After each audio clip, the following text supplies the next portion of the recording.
S'il est si difficile de savoir où se trouve la demeure de Dieu, quand les gens d'autrefois s'approchaient des autels, des hauts lieux, entraient dans des temples pour adorer Dieu, ne sont-ils pas vraiment entrés dans la maison de Dieu? Et les gens d'aujourd'hui quand ils entrent dans des églises pour adorer Dieu ne sont-ils pas entrés dans la maison de Dieu? Dieu est toujours unique dans tout ce qu'il fait.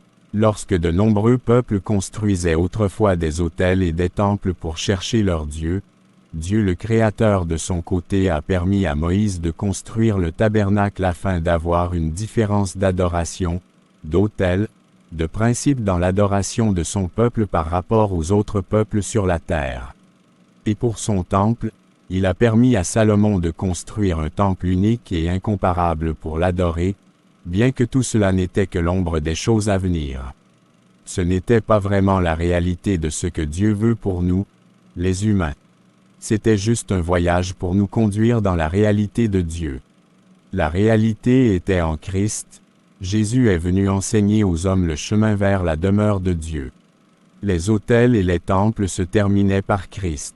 L'heure du jugement des faux adorateurs a commencé il y a longtemps et ceux qui ont tué les apôtres et les prophètes n'ont pas d'autel ou de temple aujourd'hui parce que le sang de tous les prophètes qui a été versé depuis la création du monde, du sang d'Abel au sang de Zacharie, tué entre l'autel et le temple, est tombé sur eux, comme Jésus l'a prédit dans Luc 11 versets 50 à 51 et Matthieu 23 versets 35 à 36.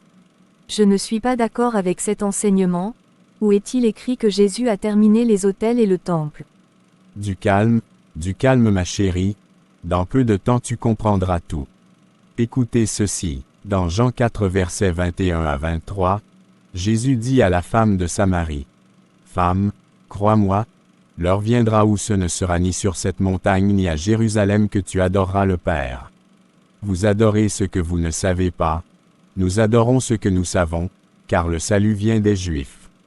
Mais l'heure vient, et elle est déjà venue, où les vrais adorateurs adoreront le Père en esprit et en vérité, car ce sont les adorateurs dont le Père a besoin. » Père,